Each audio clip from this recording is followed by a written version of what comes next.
What's up, MFFLs? We got another video coming your way in just a moment here on Dallas Mavericks Today. Daily videos here on the channel, which is why you should subscribe. Been a little quiet in terms of the transaction movement for the Dallas Mavericks, but you're going to want to stay in touch because if the Mavericks make a move, we're going to break it down for you right here on this channel. Hit that big red button and subscribe right now. It's youtube.com/MavsTV.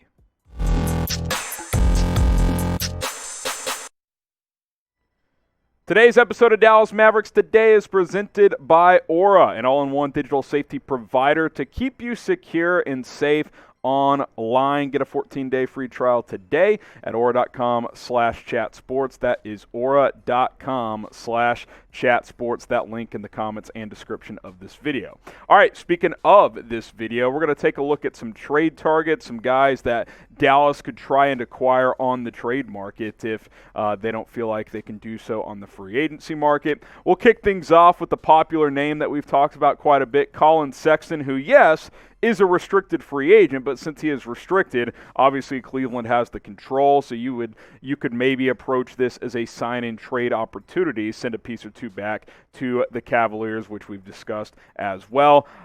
I don't want to beat a dead horse, but if you could get Collin Sexton, I would be thrilled. This is a career 20-point scorer, a good three-point shooter. I think he can improve as a distributor as well, and I think playing next to Luka Doncic, you couldn't ask more if in an offseason in which you lost Jalen Brunson than if you could replace him with Collin Sexton, because Sexton is a tremendous player. He can score. He's a good athlete. I think he could play the two really, really well next to Luka. Now, here was a trade idea we put together the other day, and we'll bring it back here as well as another one.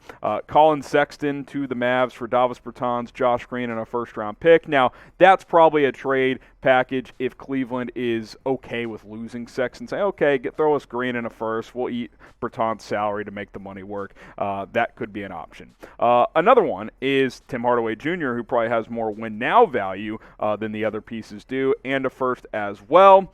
You put Hardaway next to Garland in Cleveland. That could make some sense. And then Dallas gets Sexton also. So a couple of ideas to potentially lure Sexton to Dallas. I think this lineup would be fun, man. Luka and Sexton in the backcourt, Finney Smith at the three. This is, of course, if you start JaVale McGee, which there's been rumors that'll be the case. Obviously, in your 5-out lineup, Wood would play the 5, Finney Smith the 4. Then you'd have either Tim Hardaway in there or Reggie Bullock in there, but you'd have a damn deep team. I mean, all 10 of the names on screen right now, those are legitimate pieces as well. So we'll keep an eye on this. I would like to see it happen. Obviously, a long way to go to make that happen. Who is the better player? Just in a vacuum, you put these two guys in a vacuum, who do you think the better player is? A year ago, I think everyone would have said Collin Sexton. Right now, things have changed. Brunson had a breakout year and a great playoff run. Sexton was injured a lot of last year. Type JB for Brunson, type CS for Sexton.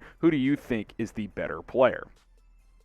Next up is Bojan Bogdanovic, who is currently with the Utah Jazz. Missed that 3 that would have sent the Mavs-Jazz series to a Game 7, but a guy that I've always been a fan of, a really good scorer.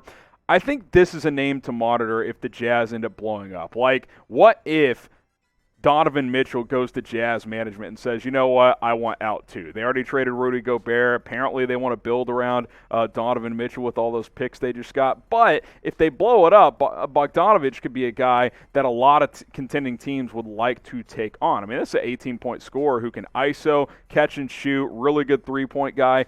Decent defender because he's got good size. Obviously not great on that end, but I think he would fit in really well, catching passes from Luka. He can, like I said, he can give you some isolation scoring as well. He could start. He could come off the bench. He would be a really nice addition for the Dallas Mavericks. So here's a trade idea. Bogdanovic comes to Dallas for Dwight Powell, Josh Green, Frank Ntilikina, and a 2025 first-round pick. Pretty decent offer, right? You give the Jazz a first. They get Josh Green, who's a young developmental player. Ntilikina and Powell can play in a lot of teams' rotations, so I think this could work out for both sides. Again, if the Jazz blow it up. If they're not, they would obviously prefer to keep Bogdanovic compared to that package. Now, Aura is sponsoring today's shows, and here's the deal, guys. We do more online than ever before. I'm about to go on an international trip, and I don't want my credit card compromised. Luckily, I've got Aura. They're monitoring my online activity, and they can do the same same for you. Aura.com/chatsports. If there's suspicious credit inquiries taking place, they'll send you real-time alerts. Hackers are coming after your identity. Aura is going to protect you in that regard as well. Plus, they offer family plans up to 5 people. Get grandma on the plan, grandpa. They don't know what they're doing in terms of protection online. Aura.com/chatsports. 14-day free trial. Go check them out. Link in the comments and the description. Bogdan Bogdanovic is next up here, the wing from the Atlanta Hawks. And look, it's clear that Atlanta has basically made everybody available via trade. Trae Young, obviously the exception. Now DeJounte Murray, because they went out and got him. But if they want to recoup some of that draft capital that they lost in the Murray trade, Bogdan could be a guy that they trade as well. And he's not as good as Bojan, but he's a similar player. He can score. He can shoot the three. I think he could give a team 15 points per game off the bench, because that's pretty much what he does as a good scorer. He's actually a little bit of a better creator than Bojan is. I like Bogdan Bogdanovic. I like both the Bogdanoviches. They're good players. They can start. They can come off the bench. They give you positional versatility. You can play small ball with them where they sit at the 3 and 4, or you can go big and they can play 2, 3, or 4, depending on who's in your lineup. If you got either of these guys, I'd be pretty happy with that. Now pick one. Who do you want? Type Bojan if you want Bojan, and yes, that is a J, just a funky font. Type Bogdan if you want Bogdan. I don't care who it is. Just get one of the Bogdanoviches to Dallas. Let me know who you would prefer down in the comments. All right, appreciate everybody who's been tuning into all of our videos during the offseason. You guys have been really supporting the channel, and I hope you guys continue to do so. Hit that big red button and subscribe. I'm actually going on vacation. I fly out tonight, so you guys won't see me over the next couple of weeks, but Chase Sr., Tom Downey, Will Scott, you might see some different faces here. We're going to continue to bring you updates every single day, so hit that big red button and subscribe. More Mavericks videos to come this offseason. Matisse Thybulle next up here, another name we've talked about just a little bit. We've mentioned him on a couple of videos. There was a report that Dallas is interested in trading for Thybulle, arguably the best perimeter defender in the NBA. The problem is he just can't shoot.